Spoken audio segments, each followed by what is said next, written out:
Gente, boa noite. Sejam todos muito bem-vindos a mais um Papo de Terapia. E essa semana em especial vai ser uma semana intensa, de segunda a sexta, às 20 horas. E na sexta-feira, às 21 horas, nós vamos encerrar com música. Quem vai cantar pra gente é Chiara Santoro. A minha convidada é a Silvana Aquino, psicóloga. Ela vai falar sobre o trabalho do psicólogo com pacientes em cuidados paliativos.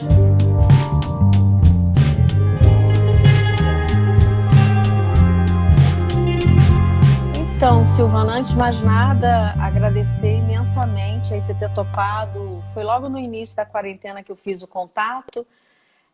O Papo de Terapia ele já existe há bastante tempo, mas virtualmente eu aproveitei esse momento de quarentena para colocá-lo em prática. E Uhum. esse ano, em especial, eu convidei algumas pessoas que eu tenho muita admiração e uma delas é você. Obrigada, Andréia, pelo E convite e aí, pela imagina, oportunidade. pode falar. Não, eu quero agradecer, porque primeiro que é a Semana da Psicologia, né? Então acho que é uma semana que por si só já carrega uma certa importância, né, para todos nós, que temos visto na psicologia, ciência e profissão, um caminho muito significativo, né, para oferecer suporte às pessoas que mais precisam, né? Especialmente nesse momento que a gente está atravessando de pandemia, né? Com tantas perdas, mudanças, né? E expectativas. E do tema que eu me encanto, que me apaixona, que pro qual me dedico há tanto tempo, né? Falar de cuidados paliativos é algo que faz todo sentido para mim. Então, te agradeço pela chance de estar aqui conversando com você e com quem tiver afim de bater um papo com a gente também. Com certeza. Bom, Silvana, é um hábito meu de todos os convidados. Isso aqui não é terapia, não é sessão de terapia, mas é um papo sobre Aham. terapia. E eu queria que você primeiro se apresentasse quem é a Silvana, sob o ponto de vista técnico, né, a psicóloga, e depois Uhum. fique à vontade para você se apresentar quem é você, né? Uhum. Bom, então, eu sou formada em psicologia há 25 anos, né? Esse ano eu fiz bodas de prata, né? Jubileu de prata com a psicologia. Passou tanto tempo assim, eu nem me dei conta, né? De quanto que a psicologia faz parte da minha vida, né? E de uma maneira tão inesperada. Eu confesso a você que eu não tinha noção para onde que eu iria caminhar, né? Depois que me formasse. Mas as coisas foram acontecendo de uma maneira tão transformadora, né? Pensando um pouco no meu percurso, né? Do modo como eu comecei. No primeiro momento, pensando muito em sim exercer a psicologia dentro do campo da área hospitalar, né? Que foi o caminho que eu fiz.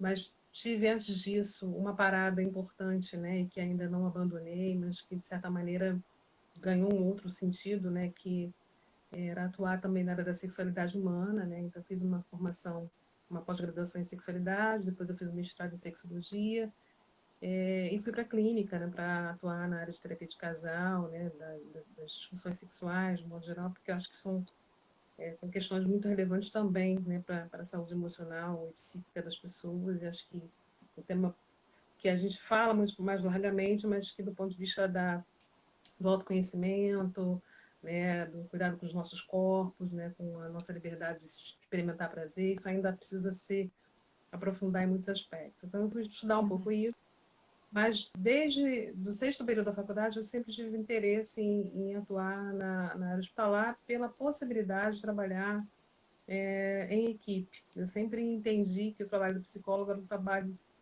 um pouco solitário, né? Eu sentia a necessidade de estar interagindo com outras pessoas, né? Entendendo o processo de adoecimento para além do aspecto psíquico, entendendo os contextos, entendendo as estruturas, entendendo o sistema, entendendo a sociedade e todas as influências, né, que participam diretamente do processo de adoecimento. Entendi que a doença, em termos do que ela pode provocar, apresenta muitas dimensões, né, desse sofrimento.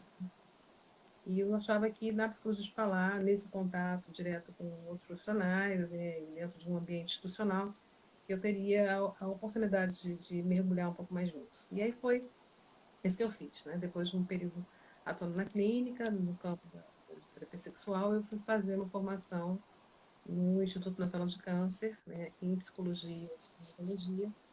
E ali realmente foi um divisor de águas, assim.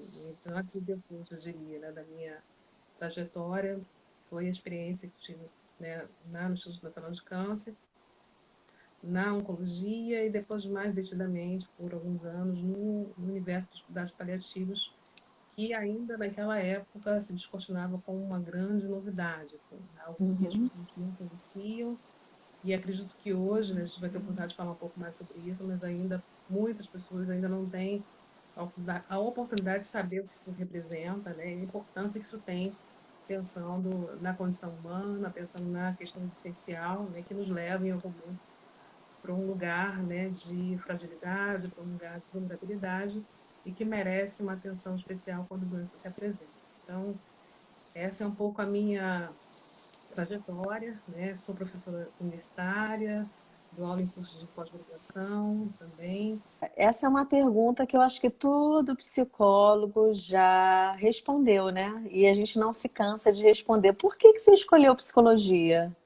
Ah, sim. Essa é uma pergunta boa, né? Acho que, de alguma forma, lá atrás, quando eu decidi, eu tinha 14 anos, quando eu decidi que eu queria fazer psicologia. Para os meus amigos, eu acho que eu sempre fui aquela pessoa centrada, né, bem-humorada, de bem com a vida, de boa, né, e sempre tinha alguma coisa para dizer, para aconselhar. Tinha um pouco essa pegada na minha adolescência, né? E, de certa maneira, eu tive uma grande amiga, né, que não está mais entre nós, a Angélica. Ela sempre dizia, né, acho que você vai escolher psicologia por minha causa. Ela brincava muito, porque ela está extremamente esquentada, impulsiva, brigona, mas era uma pessoa muito querida, muito amada por mim, né? E, de fato, assim, as questões que nos afetavam naquela época de adolescência eram questões muito comuns, né? Questão da autoestima, da autoimagem, né? Do autoconceito negativo. Ela era obesa, então ela tinha muitas questões voltadas para a questão do corpo, né? De lidar com aquele corpo e tudo mais. E eu ficava ouvindo, né? A gente conversava muito e conversando com ela, eu pensei, acho que eu vou fazer psicologia mesmo, acho que você está sendo uma boa cobaia, está ajudando a e no final da história eu comecei a perceber que eu tinha, de fato, uma inclinação para uma disponibilidade, diria, né? Para uma escuta, né, do outro e para um interesse muito grande em entender determinados comportamentos e por que as pessoas fazem determinados caminhos e escolhas, né? Porque às vezes opções tão autodestrutivas, né? E o que que aquilo implicava, o que que estava por detrás daquilo. Então eu sempre tive esse interesse de entender a questão do comportamento humano, né? A gente ouviu um trajeto bastante, acho que interessante, porque você começa com um viés voltado para a disfunção do corpo, especificamente das disfunções sexuais, pensando no casal, ou seja, pensando no amor entre eles, né? O quanto aquilo está disfuncional. E hoje você 25 anos depois, é claro que isso é uma trajetória, ok? Né?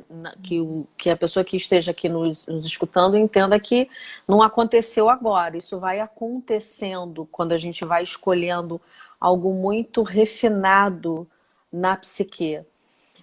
Eu acho legal que nesse momento a gente entenda primeiro o que é cuidado paliativo e por que esse refinamento que levou você a estar inclinada para esse estudo, né?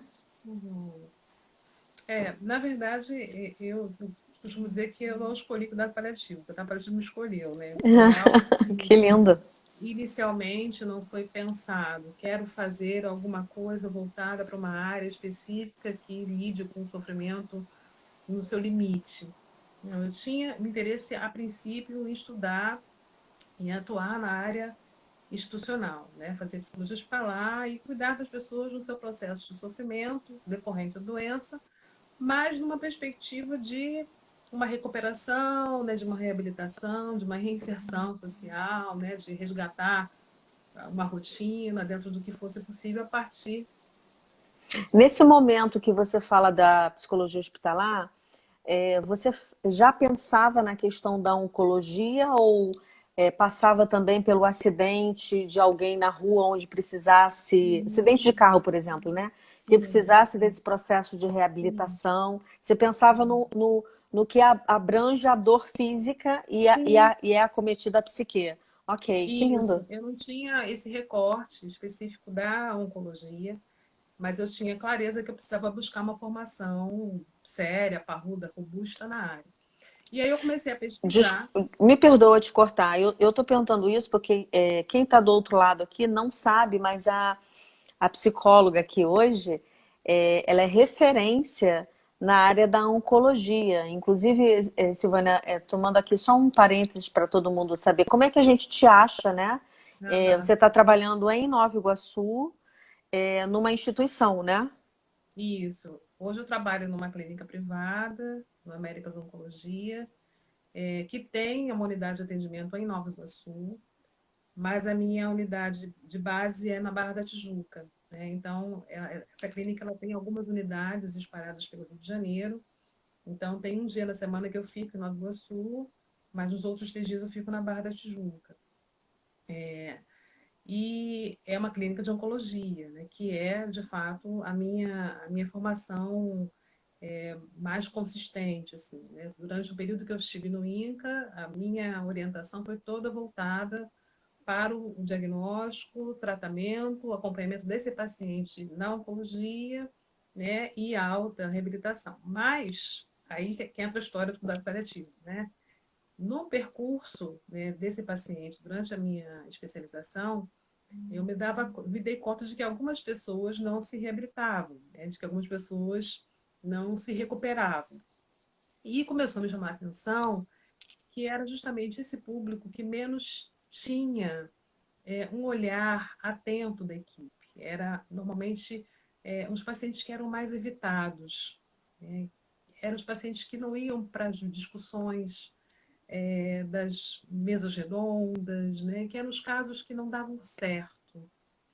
E aquilo começou a me incomodar um pouco, porque eu falei, gente, mas e aí? Não vai ter cura? E como é que faz daqui para frente, né? Como é que essa pessoa é cuidada, né? E aí, durante esse trajeto, a gente se dá conta de uma unidade específica do INCA que era destinada para receber esses pacientes com doenças incuráveis. E aquilo me chamou muita atenção. Eu falei, mas como é que acontece isso lá? Como é que funciona? Que tratamento é esse? E aí é nesse momento, então, que eu sou apresentada aos cuidados paliativos, né?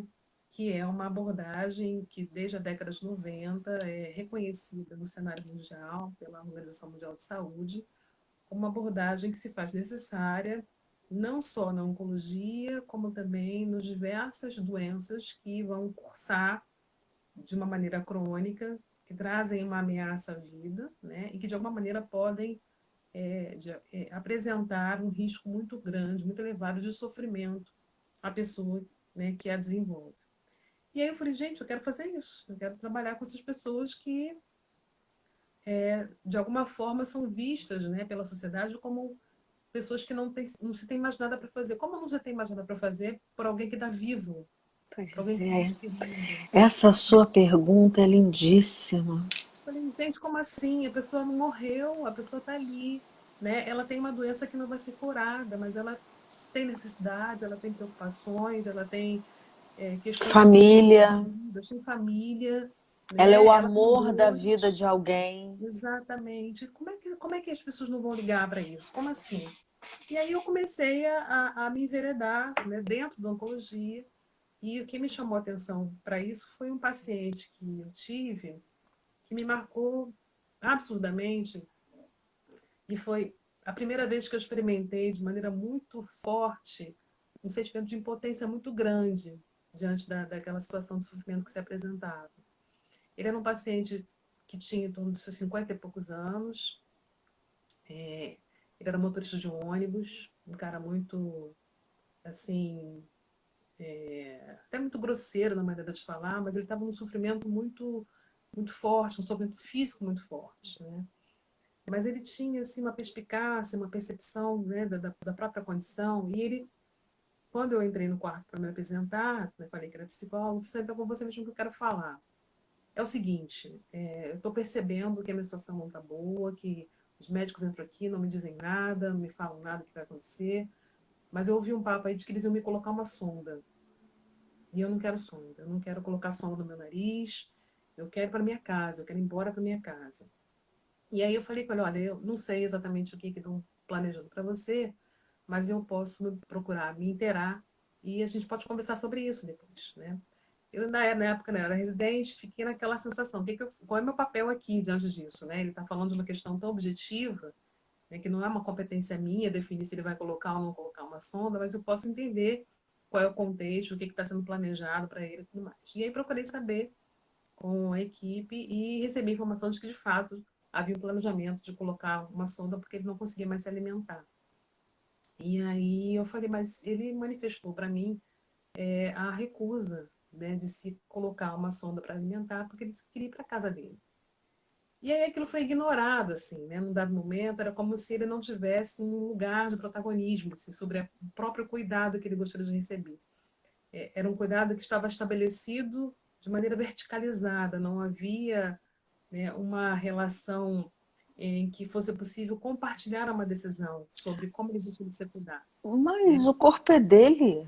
Sim, pois é. E aquilo me chamou muita atenção. Eu falei, "Gente, peraí, isso não está certo." Eu fiquei pensando naturalmente que ali havia uma indicação de fazer alguma coisa para ajudá-lo, mas que o cuidado eu entendia que era aquele que a gente podia oferecer de acordo com as expectativas do outro, né? Ou então, diante da impossibilidade de se fazer aquilo que ele esperava, que ele pudesse também ser orientado sobre isso, sobre os limites, né? Então eu comecei a perceber que faltava alguma coisa que pudesse ali redimensionar o cuidado e fazê-lo tomar parte ou ciência do que estava acontecendo com o seu próprio corpo. E eu queria, então, ficar nesse lugar de porta-voz, de mediar um pouco essa história. E aí eu fui me meter na história e dizer para ele que ele devia dizer, né? Então, quando você tiver contato com o seu médico, acho que é importante que você diga dessa sua expectativa, de que você não tem, você não gostaria de colocar uma sonda, explica, e até entender o que, que acontece se você não colocar, né? Então, eu entendi que era uma coisa que ele devia participar. Mas no final da história, eu não tive nenhuma voz naquela situação. O paciente foi, de certa maneira, não foi ouvido. E aí ele ficou muito chateado, porque ele achou que eu pudesse ajudá-lo, né? E foi o primeiro momento que eu me dei conta de que eu não podia fazer aquilo sozinho. Eu precisava entender o trabalho de equipe, que precisava dialogar com os outros profissionais, né? Me colocar no sentido de trazer à luz o sofrimento que ele estava descrevendo, que não era só físico, né? Que era o modo como ele se percebia, que era um corpo que estava violentado pela doença e que também seria violentado pelos procedimentos invasivos. Eu comecei a perceber que eu precisava de muito mais do que só reconhecer um sofrimento. Eu não sabia o que fazer com ele, né? Eu falei, bom, eu tenho que estudar isso, né? E foi ali que eu me debrucei sobre a questão das dimensões do sofrimento, sobre as dificuldades da equipe, sobre as peculiaridades da comunicação, né? Que são as questões principais do tratamento, né? Você entender que você pode oferecer uma abordagem que melhora uma qualidade de vida, que oferece ao paciente a possibilidade de entender a sua própria condição, de entender o seu prognóstico, é um direito que ele tem, né? Nem todo paciente vai assumir uma postura tão ativa a respeito da sua própria condição, mas muitos pacientes desejam ser informados sobre o que está acontecendo com o seu corpo. Então, a gente poder estabelecer uma comunicação clara, fluida, cuidadosa, né, que permita transmiti-lo, né, sobre a situação que ele está vivenciando. Inclusive, me permita aqui uma pergunta que eu realmente não sei a resposta, e quem é da área que vai saber. O que a legislação fala? Porque eu estou tentando me colocar no lugar tanto desse paciente que não quer o tubo e quer talvez escolher morrer em casa, envolvido pelo amor da família, e ao mesmo tempo eu estou no teu lugar ali, recém-chegada num ambiente que, peraí, como é que eu faço para dar voz a esse sujeito que aparentemente não tem voz e você está completamente impotente ali? O que a legislação fala hoje sobre isso? ponto de vista da lei, a gente tem uma resolução muito recente, né, que foi agora em 2018, que fala sobre o cuidado paliativo como um direito, né, humano, como um direito que todo paciente que tem uma doença mais dura a vida pode reivindicar, mas a resolução ela não tem caráter de lei e também, de alguma forma, ela reconhece que nem todos os serviços de saúde dispõem, embora seja essa, né, a Proposta? expectativa, né, Uhum. de que todos os serviços de saúde possam oferecer aos pacientes cuidados paliativos. Isso significa que as estruturas de saúde, o sistema de saúde, tanto privado quanto público, precisam se organizar com equipes especializadas, com pessoas preparadas, capacitadas para oferecer cuidados paliativos, né? Então, há já um movimento grande no Brasil, pessoas engajadas nesse propósito, mas ainda não há profissionais de saúde suficientemente capacitados, né, em número, né, em qualidade, que deem conta das diversas demandas de pacientes que apresentam uma doença que ameaça, né? Então, se o paciente não tem possibilidade de ser tratado de uma doença com expectativa de cura, ele deve ser, então, abordado desde então por especialistas que possam cuidar para controlar o sofrimento e controlar os sintomas decorrentes dessa situação. Isso está estabelecido. O que Uhum. significa que numa situação de maior gravidade, em que a doença se torna progressiva e avance em relação à terminalidade, que esse paciente deve receber cuidados paliativos sem que ele tenha que ser forçado a viver de maneira prolongada, submetido a tratamentos fúteis e inúteis, né? E o médico está respaldado medicamente para isso, né? Para oferecer cuidados que realmente possam fazer com que ele seja aliviado do seu sofrimento e tudo mais, sem que aquilo seja estendido por um tempo, inevitavelmente, que vai levá-lo à morte de qualquer forma, né? Então, já existe disponível, né, a possibilidade de as pessoas decidirem ou escreverem como elas gostariam de ser tratadas diante de uma situação de doença grave. As pessoas podem fazer o que a gente chama de diretivas antecipadas de vontade, né, estabelecendo que tipo de cuidados ela gostaria de receber. O que que eu tenho que fazer juridicamente para deixar claro para alguém que vai me representar, né? E aí você está falando do quê? De um advogado ou qualquer pessoa da família Não, na em verdade, posse desse documento? na verdade, você pode delegar a qualquer pessoa ou compartilhar com uma pessoa da sua confiança as suas preferências e as suas vontades em relação a qualquer tratamento associado a uma doença que seja grave, progressiva Fatal. e que não possa Uhum. ser revertida, exatamente, né? Então, são as diretivas amplas, né, de vontade, e que você tem um documento chamado Testamento Vital que explica exatamente o que você gostaria que fosse feito caso isso acontecesse, né? Isso pode ser escrito, né? Você pode levar para um cartório, reconhecer, deixar isso guardado com alguém, né, e tudo mais. E, embora o cartório não seja uma fase obrigatória, mas é sempre bom você ter isso registrado, documentado, certinho, né?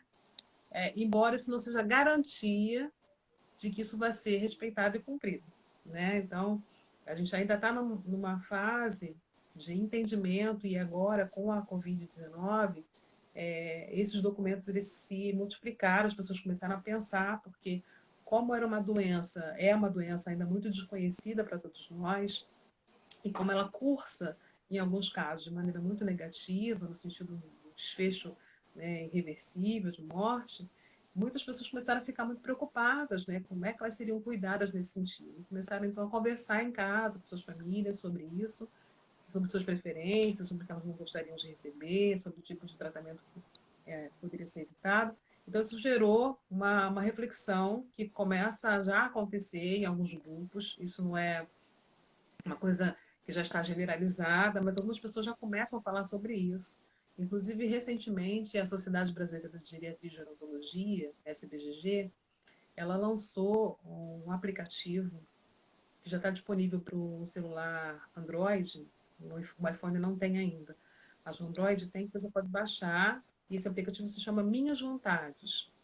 E ali você, baixando esse aplicativo, você pode escrever não só o que você gostaria que fosse feito, caso você apresentasse. situação de doença grave, como você pode também eleger alguém que seria o seu representante, caso você não pudesse manifestar isso de uma maneira direta, quem que você confiaria aquelas vontades que foram descritas ali. Então, acho que, de alguma maneira, a sociedade começa a entender. E é claro que a gente está falando de grupos muito mais privilegiados, existem pessoas que não vão ter acesso a isso, né? A gente tem visto aí situações muito graves de desamparo, abandono para populações vulneráveis, né? Que não têm acesso a escolher coisa nenhuma, que tipo de Exato. tratamento receber, né? Mas é um espaço de diálogo que começa a se abrir, né? Que permite que as pessoas possam manifestar as suas preferências, seus valores numa situação, né, de adoecimento. Isso acho que é bastante importante. Seguindo a linha do seu atendimento, o que que você mais escuta durante os atendimentos, onde a gente sabe que o caminhar é o fim sem volta, que é o fim de todo mundo, né, Silvânia, que é a morte.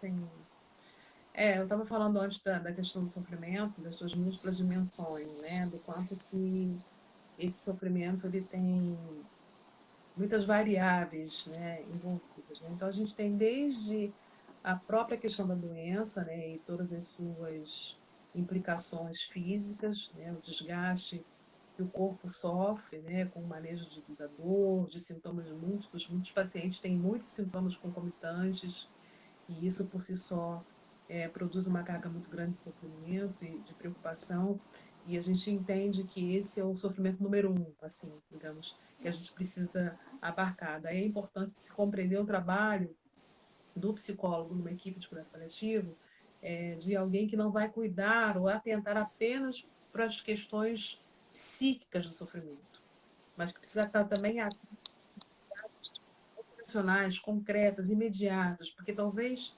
essas sejam as precipitadoras de um sofrimento emocional, né? Então, se uma dor muito mal controlada, e ele está muito triste, muito deprimido por isso, ao invés de tratar só a depressão, vamos tratar a dor, né? Então, quem é o especialista que trata da dor? Talvez tratando a dor, aquele impacto na resposta emocional possa ser muito menor, né? Então, poder entender essa relação de completude. O sofrimento ele está ali, mas ele não é apenas psíquico. Então, o psicólogo que trabalha nesse cenário, ele tem que entender, né, que existem questões sociais importantes, que existem questões espirituais envolvidas, e o sofrimento psíquico está diretamente relacionado a todas essas questões, né?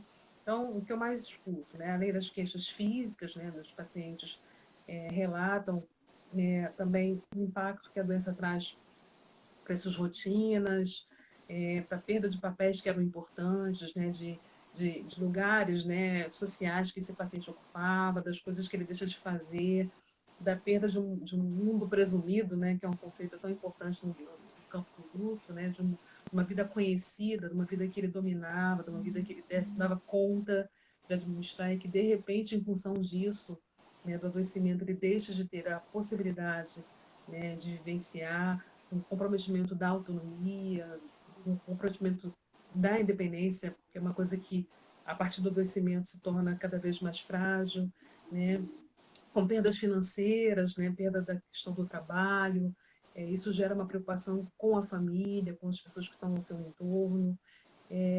Além disso, a preocupação com o próprio tratamento, né? Dali para frente, eu não vou tratar mais, no meu caso, quando eu abordo que está em tratamento oncológico e a quimioterapia é suspensa, ou a radioterapia não é mais uma possibilidade. Então, como é que vai ser isso? Né? Então, as preocupações associadas às próximas etapas da doença, né? O que ele pode esperar? Ele vai sofrer, ele vai sentir dor, ele vai sentir falta de ar? São as questões que mais se manifestam nesse sentido. Né? A preocupação também com como é que vão ser os últimos dias, né? Eu vou viver em sofrimento, eu vou ter o alívio adequado das minhas necessidades, né? Como é que isso vai ser tratado?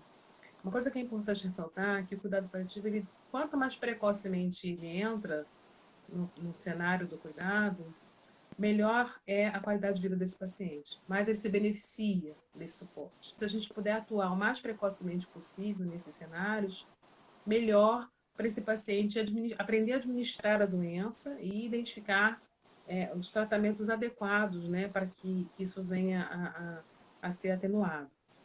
Então, as questões mais comuns são essas, e do ponto de vista emocional, né, os quadros depressivos ansiosos são os que mais se manifestam, né? Então, o paciente com o que pode acontecer, né, o paciente que tem raiva, que sente culpa, que tem ansiedade, que tem dificuldade para dormir, né, que tem preocupações, né, com o futuro, né, que pode se sentir muito vulnerável, especialmente quando ele tem uma história psicológica pregressa de ansiedade ou depressão, isso se torna ainda mais intenso, né, e mais potente na sua manifestação.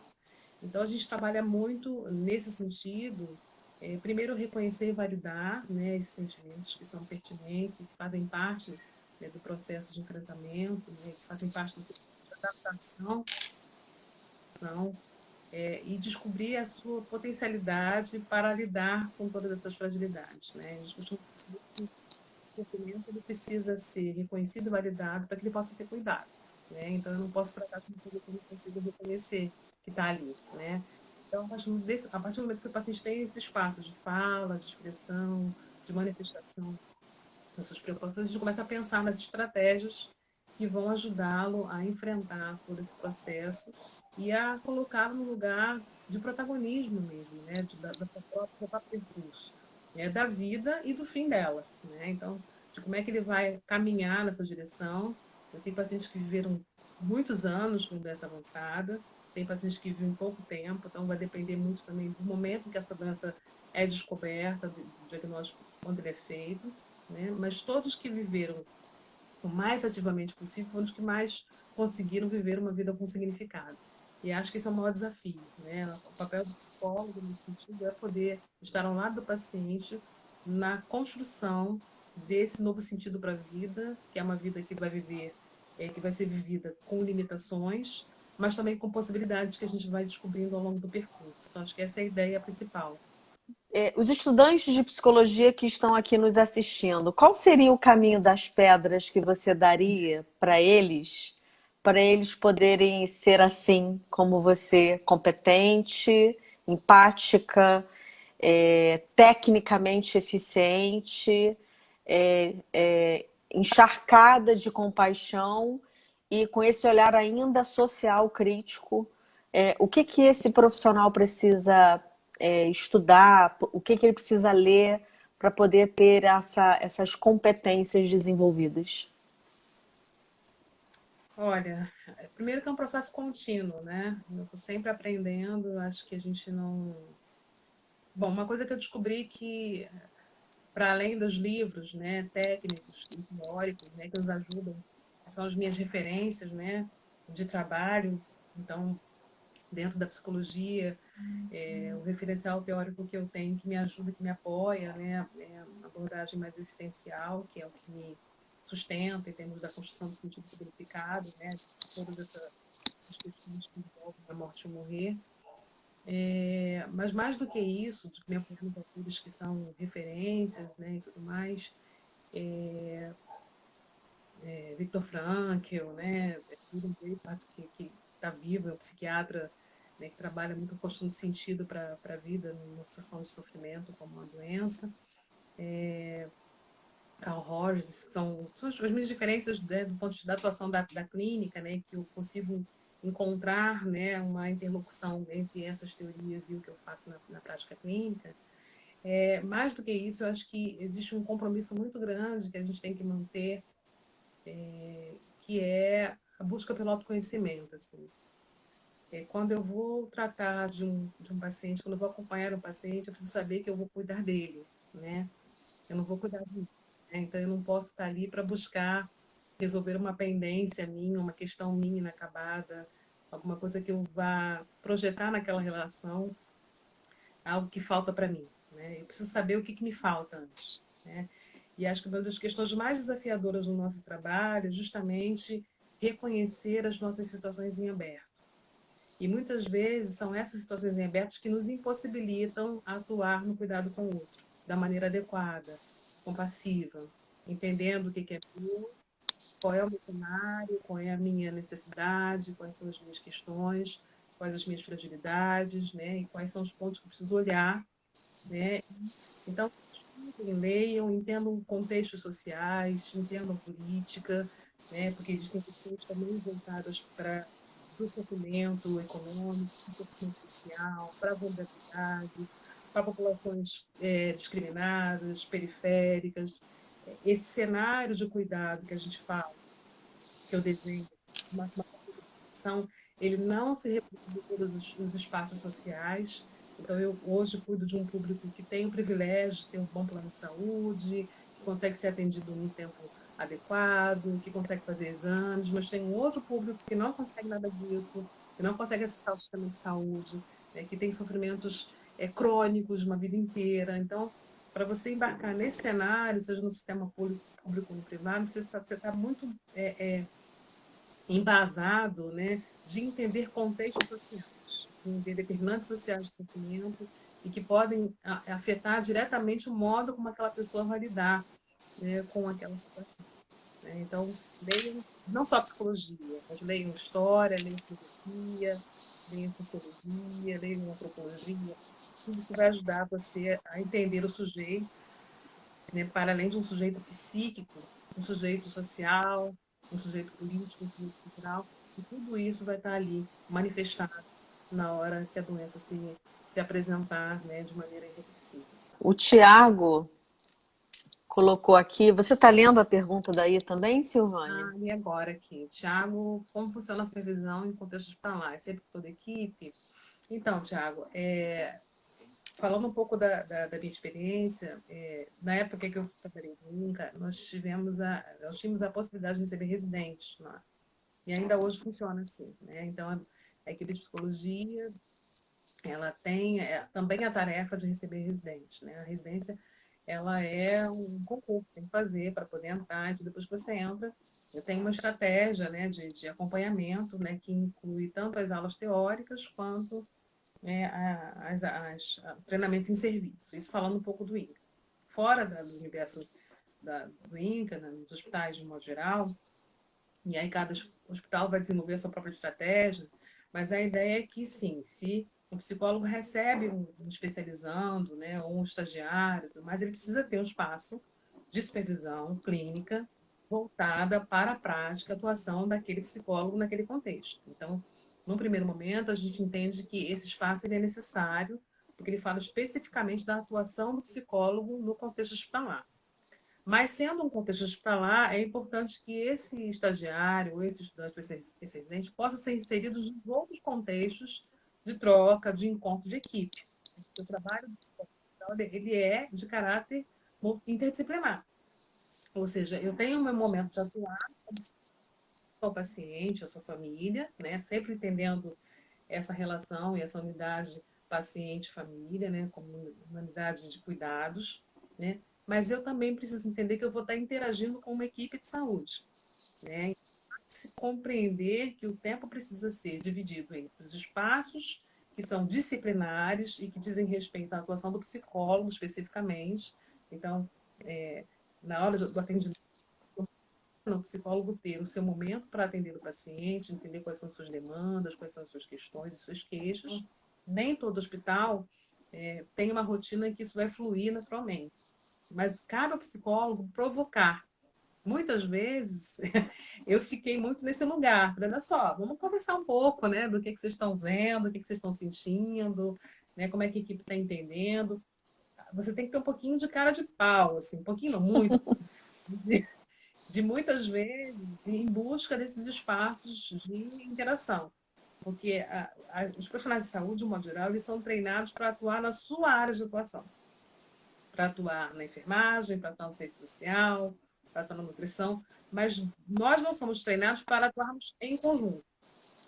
Então, muitas vezes, na instituição é que você vai construindo esses espaços. E a psicologia pode e deve ser essa especialidade que vai provocar a necessidade de entender que um sistema de cuidado só se faz quando a gente consegue olhar o sujeito na sua totalidade. E se a gente não consegue entender que para olhar o sujeito na totalidade, a gente precisa saber quais são as especialidades que fazem parte disso, porque cada um vai trazer a sua contribuição. E como é que a gente coloca isso em comum e de que maneira que a partir do momento que a gente coloca em comum, a gente consegue entregar um cuidado mais total, mais amplo e abrangente para esse paciente.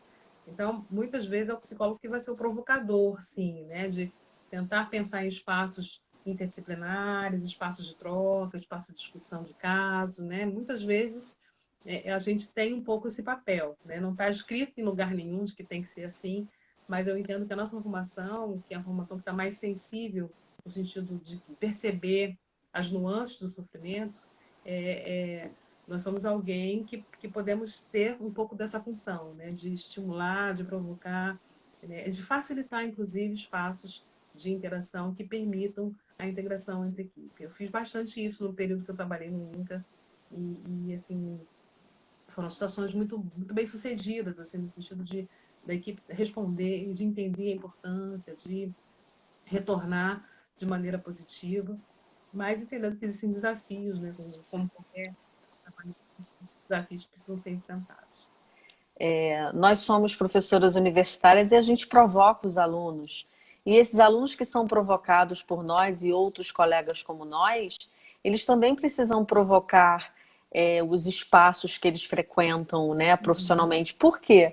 Eu fico imaginando aqui um médico que não se prepara para esse lugar, né? Ele se prepara para curar, ele se prepara para cuidar, ele se prepara para medicar, né?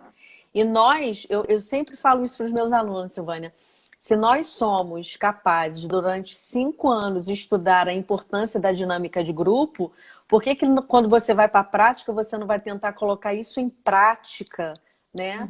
Quando você está em grupo. Então, eu acho que o trabalho de um psicólogo dentro de uma instituição é esse, é provocar e criar um espaço para ser escutado e fazer com que o nosso paciente, que não é nosso, é de todo mundo ali, inclusive dele mesmo, possa ser ouvido, né? Sim, né? Posso começar a trabalhar assim que me formar? Elisa, querida, eu sugiro que você vá buscar uma formação antes, viu?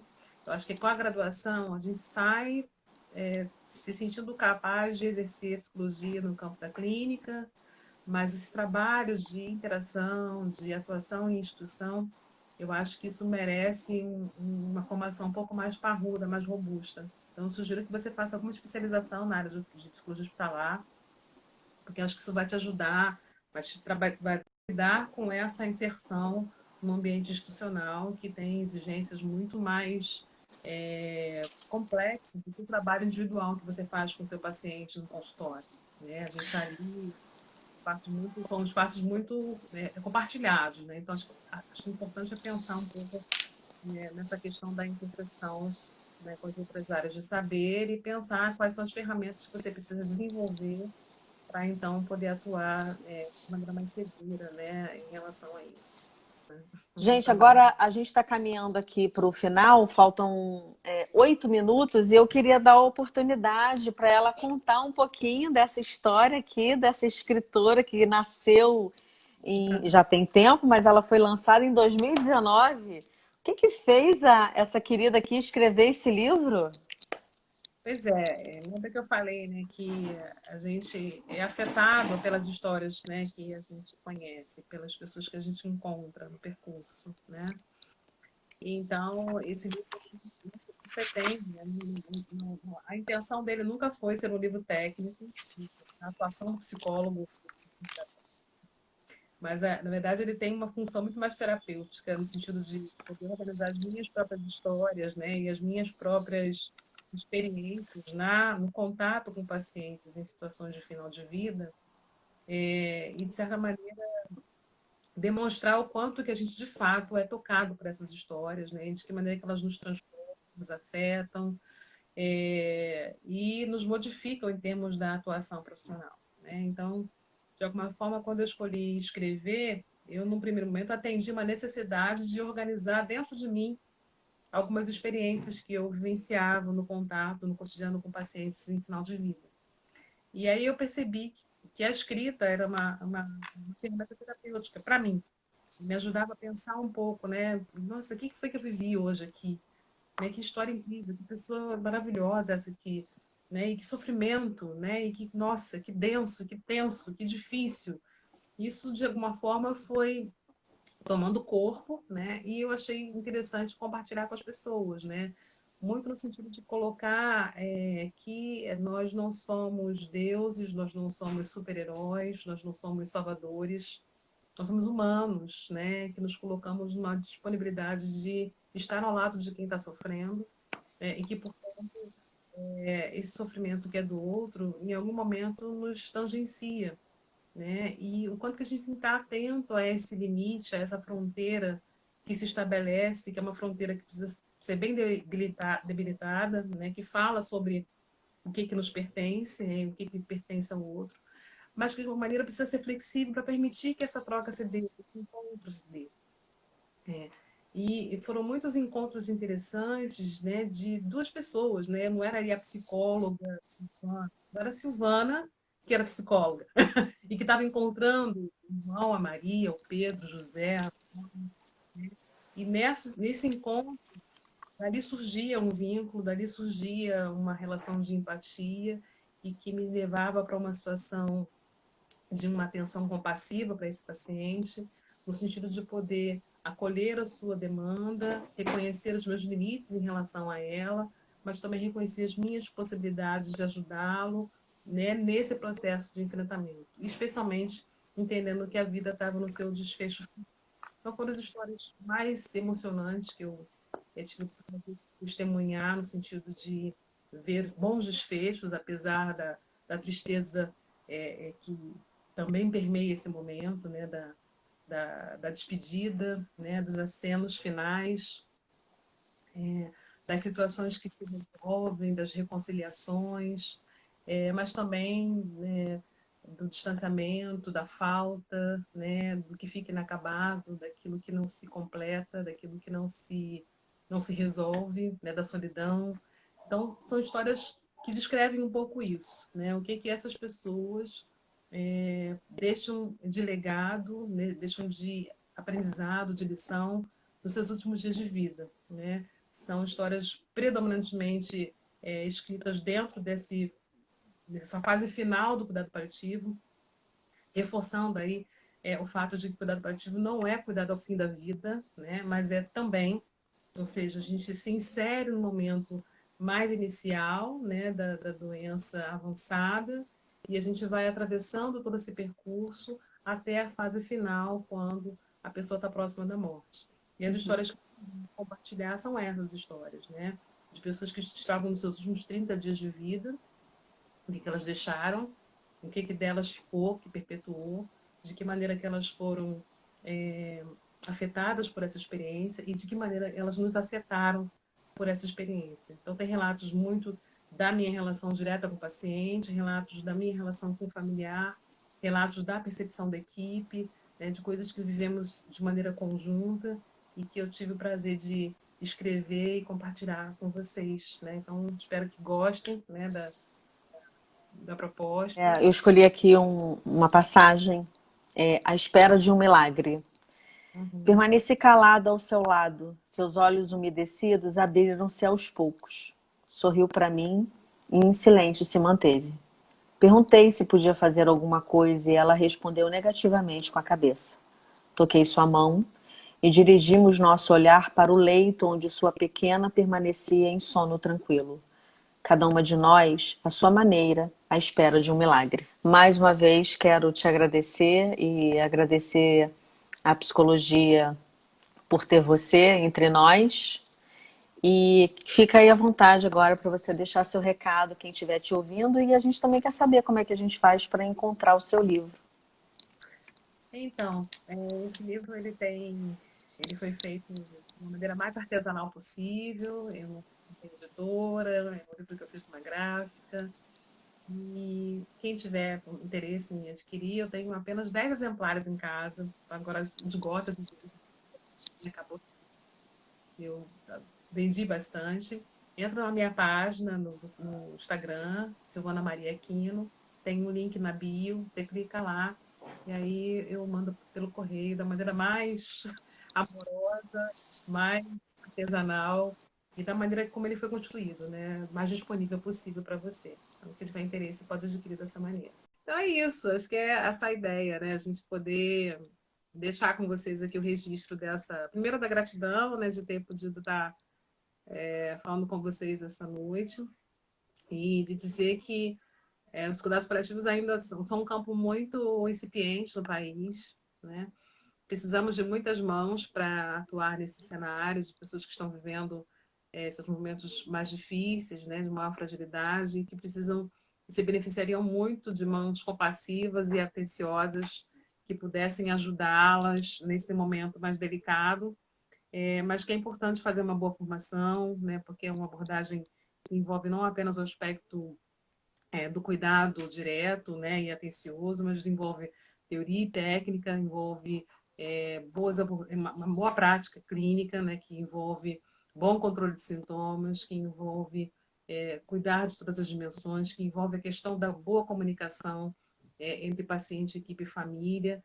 Então, assim, são muitos elementos necessários, né? Quando a gente escuta que o paciente está em cuidado paliativo porque não tem mais nada para fazer, dá até um negócio, assim, né? Tipo, poxa vida, você não tem noção do quanto pode ser feito para uma pessoa que está em cuidados paliativos, né? Então, o que eu queria deixar marcado é justamente isso, né? Da necessidade de a gente poder desmistificar essa ideia de que não há mais nada para fazer, né?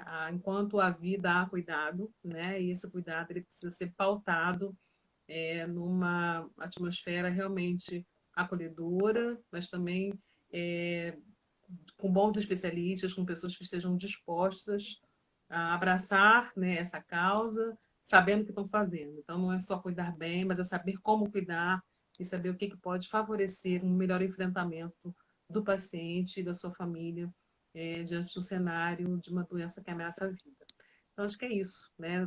Acho que a gente está aberta para quem tiver interesse, quiser conversar, se quiser trocar, super disponível, né? De vocês depois quiserem mandar mensagem, eu sou super disponível para responder e para falar sobre isso com quem desejar.